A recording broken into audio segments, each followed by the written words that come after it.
AI digital गुरु में आपका स्वागत है। ध्यान दीजिए, आज का यह सेशन समझिए कि एक बहुत ही जरूरी इंटेलिजेंस ब्रीफिंग है। हम एक क्लासिफाइड डॉक्यूमेंट को डिकोड करने वाले हैं।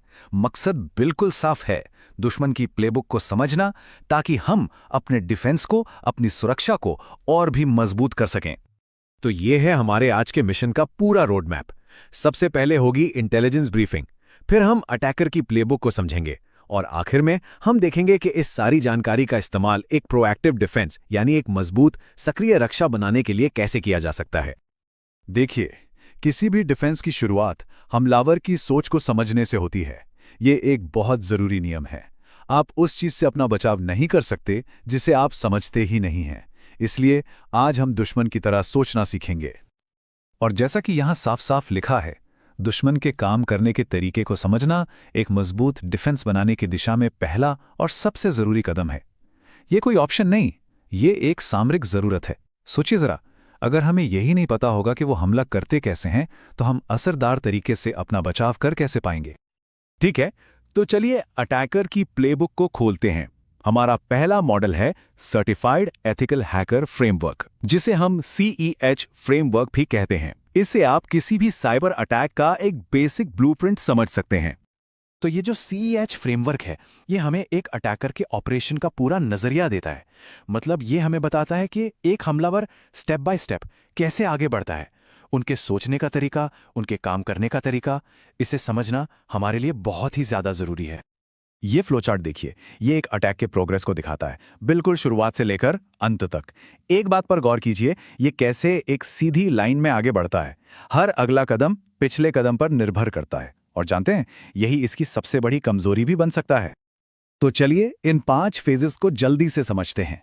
पहला है रिकॉनेसेंस यानी टोही, ये जासूसी का फेज है। दूसरा स्कैनिंग, यहां वो दरवाजे खटखटाकर देखते हैं कि कौन सा खुला है। तीसरा गेनिंग एक्सेस, ये है असली घुसपैठ। चौथा मेंटेनिंग एक्सेस, वो अंदर बने रहने के लिए एक सीक्रेट रास्ता बनाते हैं। और आखिर में 5वां क्लियरिंग ट्रैक्स, मतलब वो अपने पीछे कोई भी सबूत नहीं छोड़ना चाहते। तो CEH फ्रेमवर्क ने हमें बताया कि एक हमला क्या होता है। अब हम एक ऐसे मॉडल की तरफ बढ़ेंगे जो हमें ये सिखाएगा कि इसे कैसे रोका जाए। और ये सिर्फ एनालिसिस के लिए नहीं है, यह है प्रोएक्टिव प्रिवेंशन यानी सक्रिय रोकथाम के लिए। तो इन दोनों में मुख्य अंतर क्या है? देखिए, CEH फ्रेमवर्क अटैकर का नजरिया है, जबकि साइबर किल चेन एक डिफेंडर, एक रक्षक का नजरिया है। ये हमें उस अटैक की चेन में उन कमजोर कड़ियों की पहचान करने में मदद करता है जहां हम दखल दे सकते हैं, जहां हम उसे तोड़ सकते हैं। ये है लॉकहीड मार्टिन का बनाया हुआ साइबर किल चेन। ये एक इंटेलिजेंस पर आधारित डिफेंस मॉडल है जिसका सिर्फ एक ही मकसद है, घुसपैठ की पहचान करना, उसे रोकना और उसके असर को कम से कम करना। यहां देखिए, अटैक को 7 स्टेजेस की एक सीरीज के तौर पर दिखाया गया है। इसे बिल्कुल एक चेन या जंजीर की तरह सोचिए। एक डिफेंडर के तौर पर हमारा लक्ष्य क्या है? हमारा लक्ष्य है इस चेन की किसी भी एक कड़ी को तोड़ना, क्योंकि अगर एक भी कड़ी टूट गई तो पूरी चेन बेकार हो जाती है और हमला नाकाम हो जाता है। तो चलिए इस चेन की कड़ियों को एक एक करके देखते हैं। रिकॉनेसेंस से शुरू करके अटैकर वेपनाइजेशन करता है, मतलब अपना डिजिटल हथियार तैयार करता है। फिर डिलीवरी के जरिए उसे टारगेट तक पहुंचाता है। एक्सप्लॉयटेशन के फेज में सिस्टम की कमजोरी का फायदा उठाया जाता है और फिर मैलवेयर का इंस्टॉलेशन होता है। इसके बाद कमांड एंड कंट्रोल चैनल बनाया जाता है ताकि हमलावर सिस्टम को कंट्रोल कर सके। और आखिर में एक्शंस ऑन ऑब्जेक्टिव्स यानी डेटा चोरी करना या सिस्टम को नुकसान पहुंचाना। ठीक है, अब तक हमने अटैक के स्टेजेस की बात की।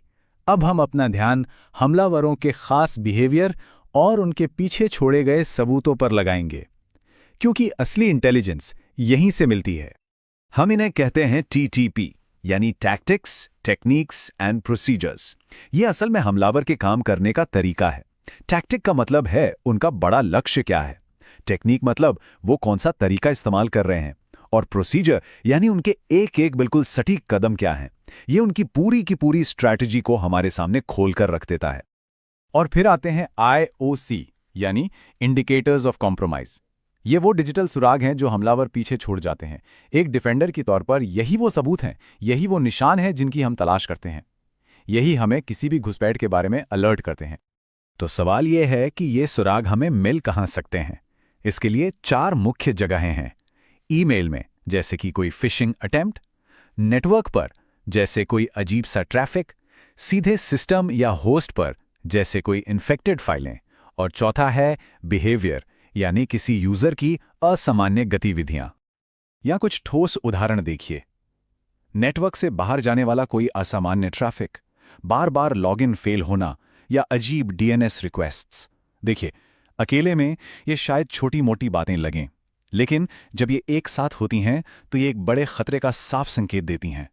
ये वो रेड फ्लैग्स हैं जिनकी तलाश हमें हमेशा करनी चाहिए। तो अब इस सारी जानकारी को एक्शन में बदलने का समय है। इन अटैकर फ्रेमवर्क्स को समझना ही मॉडर्न इंटेलिजेंस बेस्ड डिफेंस की बुनियाद है। इसका मतलब साफ है, हम सिर्फ रिएक्ट नहीं करते, हम प्रोएक्टिवली यानी सक्रिय रूप से अपना बचाव करते हैं। और यही इस पूरी ब्रीफिंग का सबसे अहम सबक है। जब हम दुश्मन की टीटीपीज़ को समझते हैं तो हम हमलों को शुरू होने से पहले ही रोक सकते हैं।